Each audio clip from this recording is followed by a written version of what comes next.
In the vast tapestry of heaven and earth there are names that resonate with power. They echo through the corridors of time and faith. One such name shines with a particular brilliance. It is Michael. Who is this figure cloaked in both mystery and radiant light? For countless believers across millennia, he is more than just a name. He is a symbol, a promise, a warrior of celestial might. Michael stands as one of the foremost beings in the angelic hierarchy, a prince among the divine messengers. His story speaks to our deepest hopes for protection and our belief in the ultimate triumph of good over the forces of darkness. The name Michael itself is a question, a divine challenge. Who is like God? It is a declaration of God's unparalleled majesty and power. He is the standard-bearer for divine authority. From the ancient scriptures to modern-day faith, Michael's presence is a source of profound comfort and inspiration. He is the guardian of souls, the protector of the faithful, and the champion of justice. To understand Michael is to explore the very nature of courage, faith, and the enduring battle between light and shadow. Join us as we delve into the life and legacy of Michael, the great Archangel. We often envision angels as gentle messengers, but the celestial realm is also a place of order and strength. At the pinnacle of this army stands Archangel Michael, the chief angel. He is a leader, a general, the captain of the entire heavenly host. This role places him at the center of the spiritual history of the cosmos. Michael's strength comes from his absolute fidelity to God, making him heaven's ultimate champion. He is called upon when chaos threatens to overwhelm order. He battles on our behalf in realms we cannot see. He is an active leader who confronts darkness head-on, a symbol of hope. We will see him contend with the devil and lead the angelic armies in the great war in heaven. Understanding his role as the captain of the heavenly host is fundamental to grasping his significance. To find Michael's first appearance, we journey to the ancient world of the prophet Daniel. Here, amidst visions of empires and cosmic struggles, Michael is introduced through another celestial being. Daniel, seeking understanding, was visited by an angel, who spoke of a cosmic battle. It is in this context that we first hear the name Michael. The angel tells Daniel, "The prince of Persia withstood me 21 days, but Michael came to help me." This reveals spiritual forces influencing human history. Michael is not just any angel, he is one of the chief princes. Michael is presented here as a swift and powerful ally, a rescuer who enters the fray to support his fellow angels. This first mention paints a vivid picture of Michael's character, a decisive actor, a powerful prince, a helper, and a warrior. This initial glimpse in the book of Daniel sets the stage for everything else we learn about him. He is an engaged and mighty protector, a guardian who fights for God's purposes. Let us delve deeper into this fascinating conflict mentioned by the angel in the book of Daniel. The angel speaks of being opposed by the prince of the kingdom of Persia. This is not a human prince or king. This is a spiritual entity, a powerful malevolent force assigned to the Persian Empire. This concept opens up a window into the biblical worldview of spiritual geography. It suggests that powerful demonic forces exert influence over nations and empires, working to thwart God's plans and oppress his people. The angel's struggle was not against flesh and blood, but against these principalities and powers of darkness, a concept later echoed throughout the New Testament. The angel's 21-day struggle was real and exhausting. For 3 full weeks, the celestial messenger was locked in a stalemate, unable to break through this spiritual blockade. This detail is incredibly significant. It shows that the battles in the heavens are not always easy or instantaneous. They involve real effort and require immense strength. The resistance from the Prince of Persia was so formidable that it required the intervention of an even greater power. This highlights the serious nature of the opposition that the forces of good face. It is a constant, ongoing war, and every victory is hard-won, requiring persistence, courage, and the combined strength of the heavenly host. It is into this deadlock that Michael enters. The text says he came to help me. This simple phrase is loaded with meaning. Michael's arrival was the decisive factor. His power was sufficient to tip the scales and break the stalemate, allowing the messenger to complete his mission to Daniel. This act solidifies Michael's reputation as a specialist in spiritual warfare. He is the one called upon when the opposition is too great, the heavenly heavy artillery brought in to clear the path. His role is not simply to deliver messages, but to fight, to contend with the highest-ranking forces of evil, and to ensure that heaven's work is not impeded. This encounter reveals a hierarchy within the spiritual world on both sides of the conflict. Just as Michael is a chief prince among the angels, the Prince of Persia is a high-ranking demonic entity. Michael's ability to contend with and overcome such a being demonstrates his supreme authority and power within the angelic realm. He is not just a protector, but a champion who directly confronts and defeats the commanders of the opposing forces. This story from Daniel firmly establishes Michael as heaven's foremost warrior, the one whose very presence changes the tide of battle and guarantees victory for the forces of light in their unending struggle against darkness. Later in the book of Daniel, Michael's role is defined even more clearly. He is no longer just a helper in a distant battle, but a designated guardian with a specific and vital responsibility. The angelic messenger, having revealed secrets about future conflicts, makes one final, crucial statement about Michael. He refers to him as the great prince who stands watch over the sons of your people. This is a title of immense importance. It directly links Michael's mission to the people of Israel, Daniel's people. He is their appointed celestial guardian, their patron and protector, tasked with their defense in the spiritual realm against all who would seek to harm them. This title, the Great Prince, elevates his status even further. It suggests a unique preeminence and a special authority given to him by God. He is not just one of many princes, he is the Great Prince. His duty is to stand watch, an activity that implies constant vigilance, readiness, and a defensive posture. He is perpetually on guard, observing the threats arrayed against God's people and prepared to act at a moment's notice.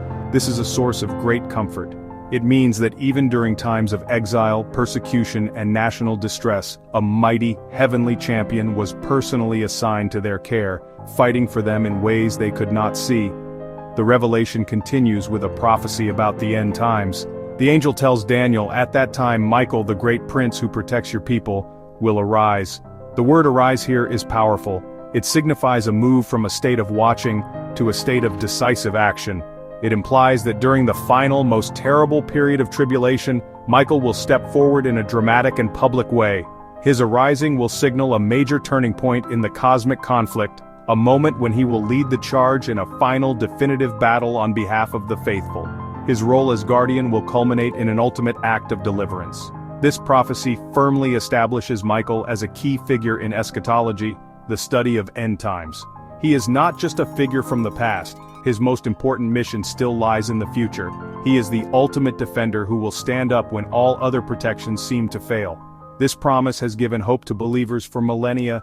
It assures them that no matter how dark the world becomes, no matter how powerful the forces of evil may seem, they have a designated and undefeatable champion. Michael, the great prince, stands watch now, and he will arise then, securing the ultimate victory for those he has sworn to protect. We now turn to the book of Revelation, where the Apostle John witnesses a cosmic conflict. War breaks out in heaven. The dragon, Satan, the ancient serpent, leads a rebellion with his angels against God. Opposing him stands Michael, commander of the heavenly armies. Michael and his angels fight the dragon in a battle not of swords but of spiritual power and authority. The struggle is the ultimate clash between good and evil, humility and pride. Michael's leadership defines him as the champion of divine order. The war's outcome will shape the fate of the dragon and his followers. This is the turning point. The forces of light confront the origin of evil. The battle's result will echo through all of creation. The stage is set for the most decisive moment in the spiritual realm. The battle rages, but the dragon's pride cannot withstand Michael's divine authority. Evil, for all its fury, is weaker than good. The dragon and his angels are defeated, expelled from heaven, their place lost forever. Michael's victory is a cleansing, securing heaven as a realm of perfect loyalty. The dragon, Satan, is hurled down to earth, his angels with him. This explains the presence of evil in our world. The defeated enemy now seeks to corrupt humanity. Michael's triumph marks a new phase of the conflict now fought on earth. He stands as the ultimate guardian, empowered by God. By casting out the dragon, Michael preserves the holiness of heaven. This story cements Michael's identity as the eternal warrior and protector. The war in heaven is over, but the battle on earth has just begun. With the dragon expelled, heaven erupts in a triumphant proclamation. A loud voice declares, "Now have come the salvation and the power and the kingdom of our God." The accuser, Satan, has been silenced and the authority of Christ is established. Michael's victory is celebrated as a victory for both heaven and humanity. The accuser's voice, once condemning believers, is gone, yet the celebration is tempered by warning. Woe to the earth, for the devil has come down to you, filled with fury. The defeated dragon now turns his wrath on humanity, knowing his time is short. Michael's triumph in heaven sets the stage for the final earthly struggle. The faithful are called to courage as the last battle unfolds. The war's outcome in heaven shapes the destiny of earth. Before the war in heaven, Michael faces Satan in a more personal conflict as told in the Epistle of Jude. After Moses' death, Michael and the devil dispute over his body. Satan seeks to claim it, perhaps to lead Israel astray or assert his authority. Michael opposes him, not with insults or his own power, but with humility. He says only, "The Lord rebuke you." Michael's strength lies in his reliance on God, not himself. This moment reveals true spiritual authority, humility before God. Michael's example teaches that victory comes from trust in divine justice. Even the mightiest archangel submits to the ultimate judge. As Christianity spread, devotion to Michael deepened, especially in the Catholic Church. He is venerated as Saint Michael, patron, protector, and intercessor. Chapels and shrines honor him as the ultimate spiritual warrior. The prayer to Saint Michael calls for his defense against evil. He is patron of soldiers, police, and all who face danger. Catholic tradition gives him 4 roles: enemy of Satan, angel of death, weigher of souls, and guardian of the church. His image inspires art, prayer, and faith across centuries. Michael is seen not just as a figure of legend but as a living protector. His veneration reflects humanity's enduring need for a champion against darkness. In the Eastern Orthodox Church, Michael is known as the Archistrategos, meaning chief commander of all the bodiless hosts of heaven. For the Orthodox, angels are incorporeal beings, and Michael is their undisputed general. He remained fiercely loyal to God when Lucifer fell. He is often shown in full military regalia. This reflects the Orthodox emphasis on stillness, or hesychia. The Feast of the Synaxis of the Archangel Michael is one of the most important feast days. This day honors not only Michael but all the angelic hosts under his command. For Orthodox Christians, Michael is a powerful intercessor and a guide for the soul after death. Michael is seen as the defender who helps the soul navigate these trials. When we turn to the diverse world of Protestantism, the view of Archangel Michael shifts once again. Following the principles of the Reformation, particularly sola scriptura, or scripture alone, most Protestant denominations do not practice the veneration of saints or angels. Therefore, Michael is not referred to as Saint Michael, and prayers are not directed to him for intercession. Instead, he is seen as a powerful and important biblical figure, a mighty angel created by God, but not one to be worshipped or venerated. The focus remains strictly on the worship of God alone, through Jesus Christ. Michael is honored, but he is not prayed to. Within this framework, Michael is primarily understood through his explicit biblical roles. He is acknowledged as the great prince who protected Israel in the book of Daniel, and as the commander who led the heavenly armies against the dragon in Revelation. His strength, his loyalty to God, and his role as a chief opponent of Satan are fully recognized and often highlighted in sermons and theological studies.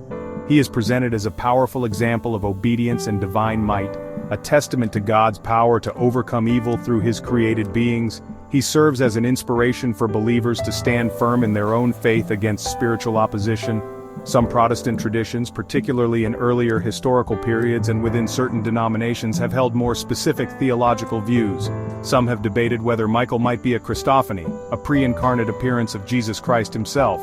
This interpretation is based on his title, the Great Prince, and his unique power, suggesting that only Christ could possess such authority. While this is not a majority view, it shows the theological weight given to Michael's biblical appearances. Most mainline Protestants today, however, maintain a clear distinction between Michael the Archangel and Christ the Son of God, viewing Michael as a mighty but created servant of the Lord. Ultimately, for the majority of Protestants, Michael's story serves a didactic and inspirational purpose. It is a powerful narrative that affirms the sovereignty of God and the ultimate defeat of evil. He is a symbol of the assurance that God commands powerful forces to protect his people and to carry out his will. While they may not build shrines or light candles for him, Protestants see in the biblical accounts of Michael a profound message of hope. He is a reminder that the battles we face are not fought alone, and that the forces of heaven under God's ultimate command are engaged in securing the final victory of light over darkness. Beyond sacred texts, Archangel Michael powerfully uses symbols. His sword represents divine justice and truth. It cuts through confusion, separating good from evil. Another symbol is the scales, representing impartial justice. Michael and the dragon symbolize his victory over evil. The dragon is the embodiment of Satan, the ancient enemy of God. These symbols, the sword, scales, and dragon, encapsulate Michael's essence. They portray him as the champion who fights with divine truth and upholds justice. These are deep theological statements about God's power and protection. The symbolism of Michael has been given tangible form in the great artistic traditions of Christianity. For nearly 2 millennia, artists have sought to capture his power and grace, turning churches and cathedrals into galleries of his celestial might. In sculpture, he is hewn from stone and marble, a figure of dynamic action and serene authority. In the art of stained glass, Michael is transformed into a being of pure light and color. As sunlight pours through the intricate glasswork of a cathedral window, it brings his image to life. Paintings offer yet another canvas for exploring Michael's character. Artists created iconic images of the Archangel that have defined his popular image for generations. The artists use composition, color and light to convey the drama of his conflict with Satan, capturing the eternal struggle. These artistic expressions are acts of worship and tools for contemplation, inviting the viewer to meditate on the virtues Michael represents. The art of Michael serves to make the invisible visible, giving a face to our hope for protection. Through this symphony of art, the story of the Archangel is continually told, ensuring that his legacy inspires each new generation. Beyond symbols, Archangel Michael embodies courage, not reckless, but rooted in faith and commitment. He confronts evil, loyalty exceeding fear. Michael symbolizes strength against despair and injustice. He is a symbol of hope, declaring darkness's defeat. Michael's victory promises evil's defeat, assuring ultimate triumph. He calls for humility, recognizing a power greater than oneself. True purpose is found in aligning with the divine will.